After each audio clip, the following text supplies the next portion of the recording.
दोस्तों, कराची साहिल समंदर पर वाक़ है। बुहरे अरब में कुछ दिन पहले एक साइक्लोन बनना शुरू हुआ जिसे बाइपर जॉय का नाम दिया गया।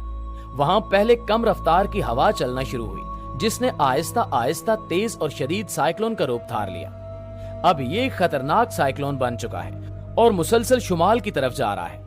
यानी कि अगर इसका रुख ना बदला तो इंडिया और पाकिस्तान के साहिली इलाके इससे मुतासिर हो सकते हैं। महकमे मौसमियात के मुताबिक बाइपर जॉय साइक्लोन की मौजूदा सूरत हाल ये है कि इसके गिर्द हवा की रफ्तार 195 किलोमीटर फी घंटा तक पहुंच गई है और इसके गिर्द 40 से 50 फुट ऊंची लहरें उठ रही हैं। ऐसी सूरत हाल अक्सर समंदरों में होती रहती है, यानी अक्सर समंदरों में साइक्लोन्स बनते रहते हैं। लेकिन अक्सर ऐसा होता है कि इन साइक्लोन्स का रुख बदल जाता है या इनकी शिद्दत कम हो जाती है।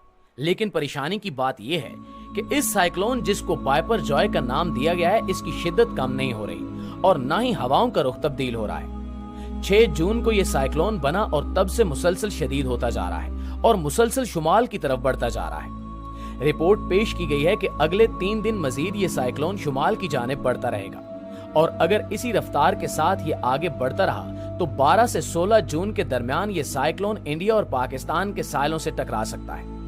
इससे इंडिया के महाराष्ट्र और गुजरात के इलाकों के साथ पाकिस्तान के सिंध और बलोचिस्तान के कुछ इलाकों को खतरा हो सकता है और इन इलाकों को वार्निंग्स जारी कर दी गई हैं। नाज़रीन गिरामी, कराची के साहिल पर पाबंदियां लगा दी गई हैं। शहरियों को साहिल पर जाने से मना कर दिया गया है और माही गिरों को भी खुले समंदर में न जाने की तंबीह की गई है। जब तक साइक्लोन के आसार खत्म नहीं हो जाते ये पाबंदियां लगी रहेंगी। ये साइक्लोन फिलहाल बुहरे अरब में है जहां 50 फुट तक लहरें बुलंद हो रही हैं।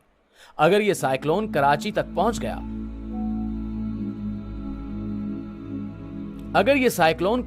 पहुंच गया तो अंदाजा लगाएं कि 40 से 50 फुट तक की लहरें कराची शहर से टकराएंगी और इससे बहुत तबाही फैल सकती है। इसकी वजह से बहुत सैलाब और लैंडस्लाइडिंग का भी खतरा है। इसके अलावा एक बात यह है कि कराची सतह समंदर से नीचे वाक़ है, जिसकी वजह से अगर पानी शहर में दाखिल हुआ तो बहुत नुकसान होगा। इस सूरत हाल में अल्लाह ने इस शहर को अब तक बचाया हुआ है। इस पर मजीद एक मसला यह है कि कराची में बहुत गैर मुनज़्ज़म तरीके से इमारतें तामीर की गई हैं। जो मंसूबा बनाया गया था जिसके तहत इमारतें तामीर होनी चाहिए थी, इस पर बिल्कुल भी अमल नहीं किया गया और निकासी के निजाम के लिए जो जगह रखी गई थी इस पर भी इमारतें बना दी गई हैं। इस तरह पानी की निकासी का सही इंतजाम भी ना हो सका। नालियों के ऊपर घर बना दिए गए और आज कराची में इमारतों की सूरत हाल ये है कि 2 इमारतों में इतना ही फासला है कि एक इमारत की खिड़की से खड़े होकर दूसरी इमारत में झांका जा सकता है। अगर तेज बारिश ही हो जाए तो पानी सड़कों पर खड़ा रहता है और इसका इंतजाम करना भी मुश्किल हो जाता है। इस तरह ज्यादा बारिश भी मसला बन जाती है। इस सूरत हाल में अगर इस शिद्दत का साइक्लोन कराची से टकराता है तो यकीनन बहुत तबाही होगी, जिसकी वजह से पाकिस्तान के दूसरे शहर भी मुतासिर हो सकते हैं। सन 2000 के करीब एक शख्स ने कहा था कि कराची शहर 2040 और 2050 के दरमियान मुकम्मल तौर पर खत्म हो जाएगा।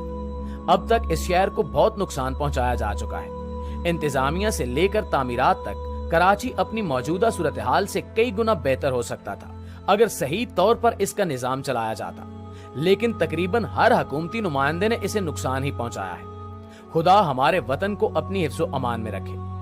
नाज़रीन, इस साइक्लोन का नाम बांग्लादेश की तरफ से रखा गया है। दरअसल साइक्लोन और तूफानों को मुख्तलिफ नाम दिए जाते हैं ताकि तूफान के बारे में सही तौर पर इल्म रखा जा सके। ये काम एक तंजीम करती है और मुख्तलिफ ममालिक जिनमें पाकिस्तान, बांग्लादेश और इंडिया के अलावा 10 मजीद मुल्क भी शामिल हैं। ये सब ममालिक कुछ नाम तजवीज़ करते हैं जो कि तूफानों और साइक्लोन्स को आइडेंटिफाई करने के लिए इस्तेमाल किए जाते हैं। इस साइक्लोन का नाम बाइपर जॉय रखा गया है जो कि बांग्लादेश की तरफ से तजवीज़ किया गया था। इससे पहले सितंबर से अक्टूबर 2019 में बुहरे अरब में एक साइक्लोन आया था जिसने सिंध और बलोचिस्तान के इलाकों को मुतासिर किया था। अब तक के सबसे ज्यादा तबाहकुन साइक्लोन की बात करें तो 12 नवंबर 1970 को इंडिया और मशरकी पाकिस्तान से टकराने वाला भोला साइक्लोन अब तक रिकॉर्ड किया जाने वाला सबसे ज्यादा खतरनाक साइक्लोन था। भोला साइक्लोन से कम 3 लाख लोगों की मौत हुई। 1970 में बहरे हिंद में आने वाला यह छठा तूफान था और इसको तारीख का सबसे जानलेवा साइक्लोन माना जाता है। इनके अलावा भी दुनिया में कई तरह के तूफान आए जिनकी पहचान के लिए मुख्तलिफ नाम भी दिए गए।